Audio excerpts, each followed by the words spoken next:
Ayan, muli, nagbabalik po ang inyong lingkod. Mega love shoutout po sa inyo lahat. Dito guys, kung napakinggan nyo po yung ah, sinabi ni Kuya Bal sa kanyang live, itong mga nakaraan, kailan ba yan? Na, ikaw nga sabihin na natin na di umano daw ay babala. Ano po, babala na pagka tumanggap ng tawag dito, pag kami nag-reaction ay magkakaroon ng malaking kaguluhan. Pero bago yan guys, pakiclick naman po muna ng thumbs up nang sa ganun ni Swak sa panlasa po ni YouTube. Ayan, may paririnig muna akong video clip. And then, babalikan po natin yung pahayag ni Kuya Bal before, 1 year ago, nang ihiwalay po ang Rochelle community. Ano ang pakay? Ano ang dahilan? Ito ba ay tuluyan ng wala nang namamagitan? I mean, talagang kalas na sa kalingap ang Rochelle community. Babalikan po natin para maintindihan at maliwanagan ng lahat. Ano ba ang naging desisyon ni Kuya Bal doon? Tuluyan bang inihiwalay na? Ang Rochelle, si Rowel at si Dodong. Aminin man po natin at sa hindi. Una-una kaya si Dodong nakapunta ng Dait dahil iyan po ay pinapunta ni Kuya Bal. Kaya rin po nagkaroon ng Rochelle dahil ng na-scout ni Vincent Calyada si Rachel, isinalang sa love team ni Rachel si Dodong. Doon nag-umpisa hanggang sa sumikat, hanggang sa nangyari ay sabihin na natin ang binablog ni Rowel, nagtandem sila. Hindi na natin masasabing collaboration yon. Binablog nilang ni Rowel si Rachel, nagcha-charity sila, sa halip sana si Vincent Calyada. Pero kalaunan dinesisyon na ni Kuya Bal, ihiwalay na dahil yung mayabong ito ay may tuturing na kumbaga sa company ay subcon branch. Parang ganun. Pero may paririnig muna ako, pakiclick ko ng tamsak nang sa ganun swak sa palasa po ng YouTube. Ito po muna tayo.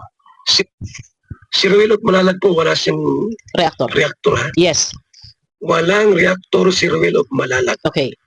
Iyon po ang aming Kasunduan. pinagkasunduan Yes. at pinag-uusapan. Yes. Walang pwedeng po. Ito. Malinaw na sinabi ni Kuya Bal, si Dodong o si Rowel at Malalag ay walang reactor. Iyan po ang napagkasunduan para sa lahat, lalo na sa mga bagong sampa sa Kalingap. Last year lang o 2 years ago lang na nasa Kalingap, para po sa inyong kalaman. Palilina po, ang Rochelle community po, ayan po ay hindi basta inabandona. Iyan po ay may kasunduan. Nag-usap po dyan si Dodong at si Kuya Bal, aalisin ang mga reaktor. Lahat ng mga nag-reaction kay Rowel natanggal. Wala na nag-reaction. Sila Trending Pia, sila Wow Life, sila Sir Marzano, iyan po ay nag-reaction kay Dodong. Ayon sa kanila na pagkasunduan, aalisin ang reaktor, magsusulo si Dodong, palawigin, palawakin, ang Rochelle community, walang reaktor. Okay, nasunod. Dito po ba, ito muna, balikan muna natin, para alam po na lahat, ano po ang naging kasunduan. Dito muna tayo, ito muna iparirinig ko. Ito po. Ibig sabihin po mga kalingap, mga kaibigan, hindi na po basta-bastang komunidad ang Rochelle. Okay. No? At proud kami, ni Kalingap Proud, na mula sa Kalingap ay may excess, may nabuong team. Yes, okay. Rochelle community. Pakinggan po yung iba na mga bagong sampa sa Kalingap or 1 year pa lang na tumatambay sa Kalingap. Ito po para malaman po natin, maintindihan po natin kung ang Rochelle community ito po ba ay wala na connection sa Kalingap or meron pa. Ano po, alalahanin po natin, si Dodong po ay pamangkin ni Kuya Bal at si Dodong po ay nagsimula sa Kalingap. Kaibigan. Okay. Hindi lang kasi mag-gets o maunawaan ni Rowel ang mga bagay na ito. Okay. Doon pa po sinasabi ko sa kanya. Okay. Hindi ibig sabihin na pag wala ka na sa Kalingap, magkaaway na tayo. Yes. Pamangkin mga kita. Di ba? Maliwanag po ha. Wait lang. Ang gusto ni Kuya Bal magkaroon ng mga branch ang Kalingap. At hindi na iba. Pamangkin, kapatid, palawigin. Ito ay may tuturing kung sa isang kumpanya ay subcode. Tuloy mo na. Matubang ka, di ba? Yung papa mo, kapatid ko. Okay, si Kuya We. So, walang problema doon. Okay. Ang gusto ko na pong iparating sa bawat isa sa inyo, Okay. kina Rowel at sa lahat, Binalikan lang po natin ito guys ha. hinog na po. Hinog na. Ito ay nung hiniwalay ang Rochelle. Na sa ganon, mas higit pang yumabong. Tuloy, hinog na, panahon na para iwalay ang ika nga ay yung bagong sibol na ano yon. Tuloy. Pakialaman po itong Rochelle community walang makialam ng mga reactor ng Kalingap na mula dito, Ayun. binabakbakan yung mga reactor. Okay, wait. Nagets nyo? Naintindihan nyo? Ito po, ano po, para malinaw. Speaking of reactor na mayroong nag-reaction dito, dahil kaya din po inahiwalay ang Rochelle, dahil may mga reactor po ng Kalingap na nireaksyonan sila Dodong, doon nagkakaroon po ng salpukan. Naiipit po ang founder ng Kalingap o ang Kalingap, naiipit din po ang Rochelle community. Kaya isa po iyan sa kadahilanan na kung bakit po inihiwalay ay para po hindi na rin po mareaksyonan pa. Hindi po mapasok pa ng mga reaktor. Wait lang ha. Tunog na. Pakinggan po. Kaya hindi pakialaman po itong Rochelle community, walang makialam ng mga reactor ng Kalingap na mula dito, binabakbakan yung mga reactors, iba pa dyan. Ang gusto ko mangyari po ay ihiwalay na nga po sa Kalingap. Para ihiwalay sa Kalingap, para wala nang gulo. Wait, may ads. Para wala nang bakbakan dahil minsan ang reaktor nila Dodong noon ay nag-reaction sa Kalingap at ang Kalingap reactor ay nag-reaction kay Dodong, doon nagkakaroon ng tension, nagkakaroon ng gulo. Kaya po, ang gustong mangyari Kuya Bal, ihiwalay. At bawal mag-reaction ang sino man. Pamangkin po iyan. Dahil doon nga po nag-umpisa ang kaguluhan. Pero ito, wait lang. Para po maintindihan ha, pakinggan po natin. Ang tawag lang po, kumbaga sa company, sister company. Okay. Hindi sila magkaaway. Okay. Magkatuwang. Yes. Kalingap at Magkatuwang. Rochelle, magkatuwang. Kung Rochelle po yung bunga ng love team ni Kalingap Rab. Yes. Kaya Ayun. nag-improve po at ano pang lumaki ang team na ito. Mas may ilan po, meron sa sariling rules, guidelines, Ayun. lahat. Pero, Kasi may tiini, tutulong yan. ibig sabihin nagkakaroon ng sariling rules, guidelines. Pero ang naging rules ni Dodong, walang reaktor. Ayaw niya ng reaktor. Dahil kapag mayroong reaktor po, nag-reaction sa kanya, kapag yung reaktor, noon po yun ha, kapag yung reaktor po, nag-reaction, may konting pasaring dito sa loob ng Kalingap, ang reaktor naman ng Kalingap, pumapasok. Babanggain yun, yung reaktor. Ngayon, sa banggaan nun, pag nagbanggaan, reaktor, dito sa Kalingap at reaktor ni Dodong, noon po ito yun ha, na iipit po sa nag-uumpugang mga reaktor, si Dodong. Kaya po, yan po, iniwalay ni Kuya Bal, para po hindi mapasok pa ng reaktor, si Dodong. Para hindi ma-reactionan. Lalo pat kung ang mag-reaction po kay Dodong, ay kalaban ang mga reaktor dito sa Kalingap, babakbakan talaga yun. Ngayon, ang mangyayari po, ang maiipit doon si Dodong. Kaya ang napagkasunduan po noon, aalis si Dodong, pagyayamanin ang kanyang community nila, ni Rachel, nang walang reaktor. Sila Wawlife po, si Miss M. Wawlife, sila Trending Pia, sila Marsano, yan po ay doon. Pero nanatili po, naiwan po, sila Marsano dito sa Kalingap, dito na nag-focus sa pag-reaction. Hindi na po, ni-reaction na sila Dodong. Para po sa katahimikan. Kasi kaya nga niwalay, para hindi madamay. O, tuloy pinayabong, iyon, tuloy. Opo, ha? Mas may tiini, tulong po kayo rin yung di po yan. Si may tiini po ay kapatid ko. Si Mighty Amy, Ay, ni Ruel. siya yung naka-monitor doon. Ako niyo po yung sabihin mga kaibigan. Kasi pagka nagsama ito, Reactor, eh, nakalingap. walang katapusang bangayan po yan. Yon! Kaya, pag nagsama, halimbawa, si Dodong nasa Kalingap, kasi ang nangyari noon, may mga, habang si Dodong nasa Kalingap, may nag-reaction kay Dodong. Ito na nga, yung sa love team. So ngayon, yung may mga ilang reactor doon kalaban, itong mga reactor dito sa Kalingap, pag nagsalubong, kasi ang nangyari parang parang binakura ng mga sariling reactor ni Dodong. Habang si Dodong nasa Kalingap, may sariling reactor, kalaban ng ibang reactor dito, kila Kalingap na Kuya Bal. Pag nagsalubong, ang naiipit si Dodong. Kaya ang ginawa ni Kuya Bal, inihiwalay. And then may rules, binigyan ni Kuya Bal, nilatagan ng rules, ang reactor na Kalingap, bawal kayo mag-reaction kay Dodong. Kahit sino, bawal. Kasi natitrigger nga, nadadami sila Dodong. Oh, i-gets niyo po ba? Oh, wait. Kasi may reactor ako. So, yun. May reactor si Ruel. Yun. Yung mga reactor po mag-away-away yan. Yes. Tapos mag-away-away yan, hindi lalago ito. Ayun, ang Piling sinasabi. ganyan. Sa oras po na ito ay mag-step forward, humakbang palayo, mag-iba siya ng community. Lalaki po ang Rochelle community. Baka maunahan pa yung Kalingap.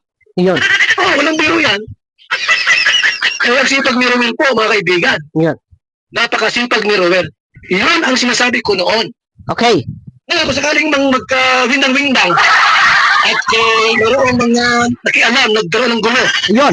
at masabi si Ruel, ito ba? Ang gulo. Ang gulo. Babalik na ko sa Kalingap. Ito yun guys, ano po, ang video na to, 1 year ago. Binalikan lang po natin kung bakit po nawalay ang itong Rochelle para po hindi mapakialaman ng mga reaktor. Nag-gets nyo po? Kasi nga po, kung yung may reactor si Dodong, and then may reactor si Kuya Bal dito, hindi nagkakasundo. Magkakasalungatan. Magugulo. Kaya ang ginawa ni Kuya Bal, inihiwalay na para hindi mapakialaman. Kasi nga, may reactor si Dodong nun eh. Tapos may reactor si Kuya Bal dito. Ngayon, yung reactor ni Kuya Bal, pagka papasok doon kay Dodong, kahit si Dodong nasa kalingap pa noon, itong maglangga, papasok ang mga reactor ni Kuya Bal doon kay mag-reaction kay Dodong, may sumasalungat na mga reactor ni Dodong. Kaya ang ginawa, ihiwalay. And then nilatagan ng rules ang mga reaktor na kalingap na bawal na mag-reaction doon para sa katahimikan. Yun po yun. Kaya po iniwalay para hindi po magulo. Hindi nagugulo ang community ng Rochelle. Yan po ang tunay na kadahilanan. Pero sa paghiwalay na yan, hindi po nangangahulugan na inabandon na talaga or pinabayaan or wala nang pakialam pa. Sabi nga ni Kuya Bal, sister company or kumbaga parang subcon. Malinaw po ba? Malinaw. Iyon po ang dahilan. Binalikan lang po natin dahil si Kuya Bal ay nababas po. Nabanggit naman din yung isang reaction video niya doon nababas si Kuya Bal ng ibang mga makarochelle. Tandaan po, sa lahat ng mga makarochelle, baka nagkakalimutan po tayo. Huwag na po humantong sa riltukan. Baka po nagkakalimutan kayo. Huwag po kayong masyado. Huwag kayong sobra. Huwag kayong kung makapagsalita kay Kuya Bal, ay akala mong walang nagawa ang isang Bal Santos Matubang kay Rowel of Malalag. Tandaan po natin, kung ano man po meron tinatamasa si Dodong ngayon, iyan po ay nagmula dahil sa kalingap. Yan po yung sa Davao, nag-aaral. Nag-charity doon, pinauwi ni Kuya Bal dito sa Daet, dito yung pinagpatuloy, matrain.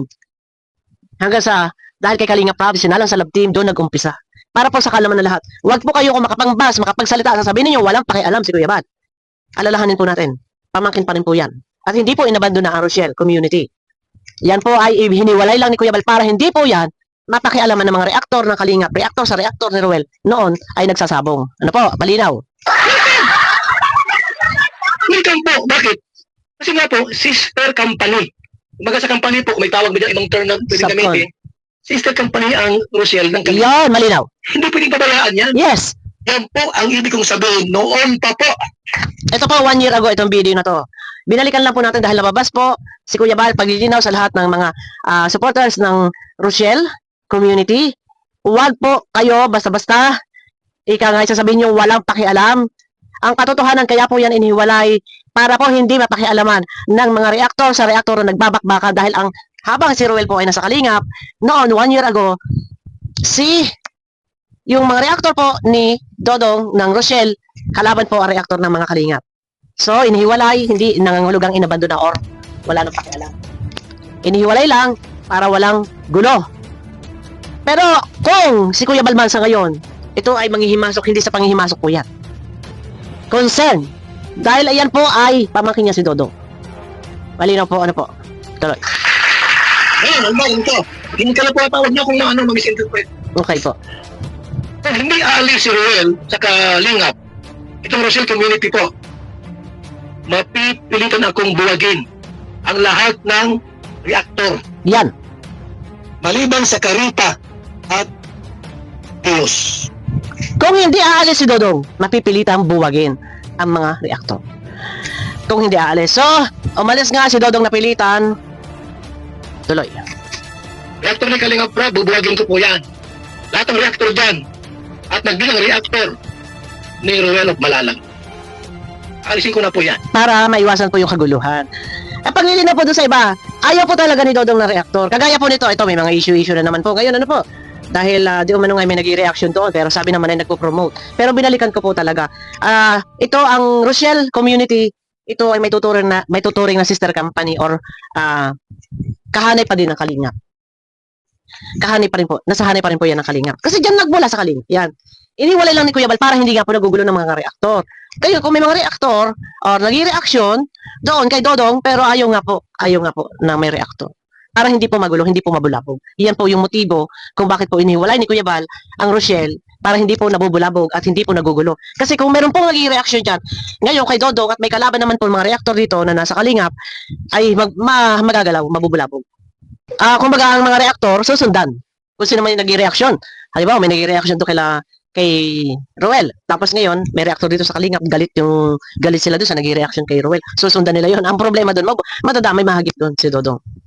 At si Mighty Ini po, ang nakamonitor. mag-TikTok na lang. Si Mike Tahimi daw mag-TikTok na lang. Akala ko naka-monitor or siya yung advisor. Mag-TikTok na lang daw si Mike Tahimi. Ayan, yung kapatid po yun ni Kuya na babae, yung panganay nila. Pero ayun na, malinaw po ang dahilan kung bakit po inihiwalay, hindi para i-abandona or hindi para yan ay pabayaan na or ayaw na talaga, para lang po hindi mapakialaman ng mga reaktor dahil mga reaktor sa reaktor po nagbabakbakan. Ang gusto po ni Kuya ay matahimik, palaguin, palawigin ang kanilang community nang hindi po nasasalawsaw ng mga reaktor. Iyan po ang katotohanan. Pero iyan po ay nangangahulugan na si Kuya Bal po din ay yan ay kumbaga sister company, may branch. Alalahanin po natin sa lahat ng mga nambabas kay Kuya Bal, ano po? Ano po? Si Kuya Bal at si Roel pareho siya, kumbaga may mga nananalaytay na dugo, hindi po iba, pamangking tunay ni Kuya Bal si Dodo. Wala po tayong alam kung ano kanilang pinag-uusapan off cam, at si Dodong hanggang sa ngayon ay nandiyan na nagpapasalamat pa rin kay Kuya Bal. Ano po, ayun na, malinaw po sa lahat. Si Kuya Bal po ay yung sinasabi na nagbabantaraw si Kuya Bal, magkakaroon doon ng malaking kaguluhan. Ay hindi papayag si Kuya Bal pagka yun ay masasalawsaw ang community ni Dodong. Sa totoo lang. Yon. Ayun po, malinaw po para sa lahat. Si Dodong po, ang community ni Dodong, yan po ay sister company or sabihin natin branch or subcon ng Kalinga. Ayan, may galab shout out guys. Malinaw na po at hindi po yung basta-basta lang inabandona. Abangan nyo ako guys sa aking next video. May galab shout out po sa inyo lahat. Paglilinaw, ayaw ni Dodong ng reaktor, kung meron man nag-reaction, pero sabi naman ng iba, nagpo-promote lang daw.